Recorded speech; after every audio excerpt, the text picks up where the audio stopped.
I loved Miss Juneteenth, and I loved your part in it. You were so wonderful, so Thank you, so so Carla. wonderful. Thank you. Um, I was taken back a little bit because I used to do beauty pageants. Me too. Oh, did you? Okay, Yes. what beauty pageants did you do? Well, one was predominantly white girls, not really black girls. So, Yeah, I was in predominantly white girl pageants too. I participated in the preliminary Miss America. So I usually was the only black contestant there. oh my gosh, yeah, I didn't go that level, but you definitely went to one of the higher levels for sure. So what would you say what was that experience like for you? Because everybody's experience in a beauty pageant is different, especially when you're the only one of us in it. So what was Yes, that ma'am. experience like for you? Did you learn a lot from it? Was it a daunting experience? Were you kind of like, I will never do this again? I know. I remember the second pageant I did. I wore my natural hair because the lady who did my hair was like, "Yeah, it'll look so good." And this was like my first time doing that specific pageant, and so I remember getting my hair curled, and I was like, "Oh my gosh, they're gonna make fun of me. They're gonna make fun of me when I get out there." And I just see all these girls, their hair straight, or there's the mixed girls who have this big curly hair, and then there's like my little 4C afro that she put in hair curlers, and I was like, oh my gosh, I know they probably look at me like, what is this girl doing? Why did her mother come out like let her come out like this?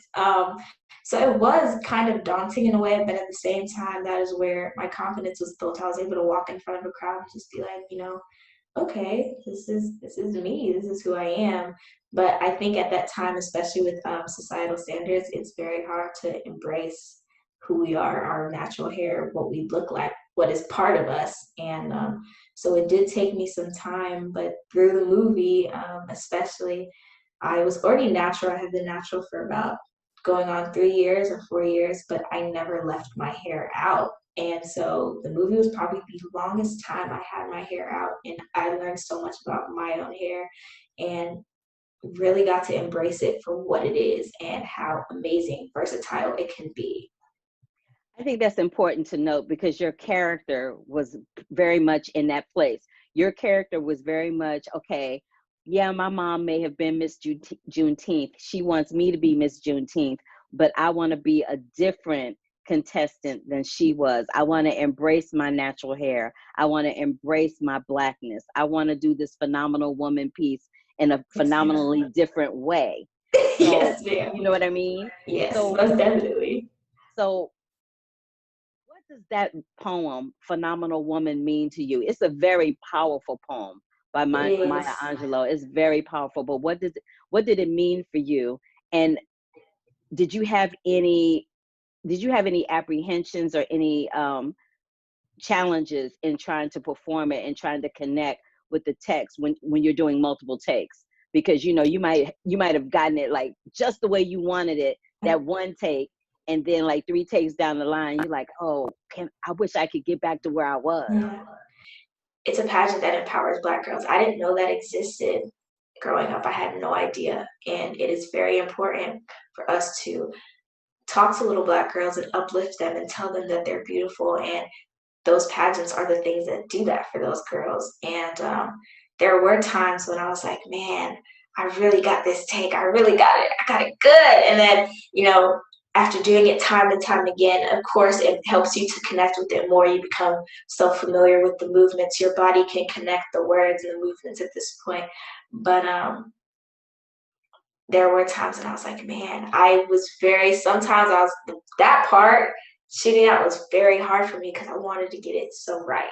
And there were times when I was like, man, that take I just did, or that, wow, okay. You're like, that was fire, can we do That is that literally, one again? literally. And I was just like, man, can you do that again? Like, and Do you think that the Black Lives Matter movement or all Black Lives Matter movement is going to have a significant impact on whether or not our country and our government recognizes Juneteenth as a holiday moving forward? Because they haven't up until this point.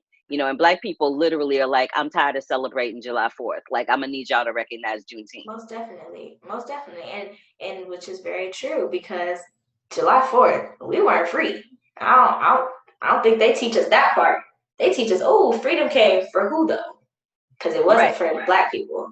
So I definitely believe that, you know, the Black Lives Matter movement, the All Black Lives Matter movement we're in a different time. We're in a different climate.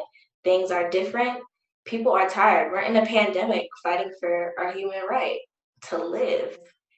We were kids. We didn't really understand. We didn't put two and two together when him and Trayvon Martin and Mike Brown were killed. But now that we're older, we got to do something about it. And we're just as tired. These are our lives on the line at the end of the day. And the climate that we're in is hot. It's very hot. And I do just feel like the time that we're in is a different time. I just feel as though things are changing. It's going to take us continuing to speak up about stuff, no matter how big or small our platforms are. A platform is a platform. I may not have the biggest platform yet, but I'm still going to talk about it because at the end of the day, if I sit and be silent and, you know, I'm complicit because these things affect me. Black people are subjected to microaggression. They're subjected to violence, murder in cases, you know. So if I sit back and act like it doesn't affect me when it affects me and the rest of my family who are also Black, that would be, you know, ignorant. And so I take it and I run with it. We all have a part to play, and it's our duty to speak up about it, speak against injustices that Black people face on a day-to-day basis. What do you say to your white friends that reach out, the ones that do reach out to you and say, how can I help? Help me understand. What can I do? The resources are out there. It's a matter of, are you willing to find them? That's the most important thing, because I know, of course, some don't realize their privilege. Some don't realize that they don't have to go through everything that we go through on a daily basis. So on my part, as I was saying, that my platform, if I can get it to the little people that I know, here's this link, where to donate, where to sign petitions, whatever you can do. You can play a YouTube video that will donate money to it, even if you don't have money to donate. There are things out there, there's resources, but it's a matter of using my platform to say, hey, this is what you can do. Voting wise, it starts in our communities. We just can't say, oh, the president do this. It starts right where we are, because it's happening everywhere we are. So I've shared links. Hey, you guys, people in Texas, go out and vote. Our preliminaries are this, and this date. Go to this website. Doing everything on my end that I can to reach out to the people around me. And if I reach out to them, hopefully they take it and they spread it to their friends, spread it to their family. It's a chain reaction, but you know, I have to be willing to do my part so that other people can do theirs too, or it can encourage people to do theirs as well. Yes, Miss Alexis, you better be woke over there. Yes, ma'am, you better preach on the Zoom meeting this morning.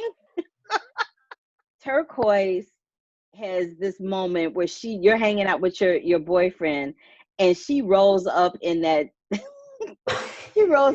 funeral car, and one of the girls there is like, whose car is that? Whose mama is that? And you're like, oh, that's my mother. Have you ever had a moment where your mom just embarrassed you and you were just like, wow, I love my mother, but in this moment, I really wish I didn't have to claim her right now?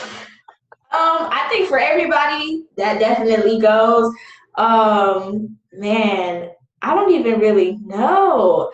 I think because my parents are African anyway, so it's like they just kind of, sometimes things just come out where I'm like, oh my gosh.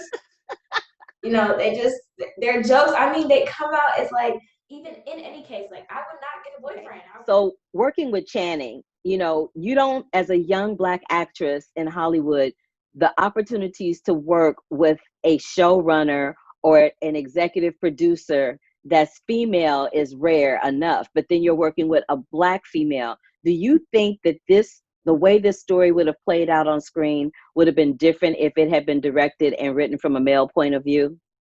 Whew. Yes, because a Black woman knows a Black woman.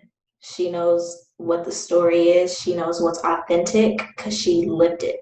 So either way, she might not have lived every single piece and part of it, but I feel as though through this story and the way she wrote this story was so beautiful, in the fact that even if you can't relate to everything written in the story, you're going to find more than one thing to relate to. I loved interviewing you this morning because you are such you are a perfect example of what I would have hoped the youth of today turns out to be. You're very aware, you're very you're very aware, and you have no problem articulating how you feel in a way that's going to matter and that's powerful. I, for one, I appreciate you for that. I appreciate your portrayal of Kai and Miss Juneteenth. You did a fabulous job, and I'm looking for many more great things to come from Thank you you in the so future. much, Miss Carla. Thank you so much. You're welcome so much. To keep up with the Curvy Critic, like our page here, click that subscribe button, and click that bell for notifications. Love, peace, and hair grease, y'all.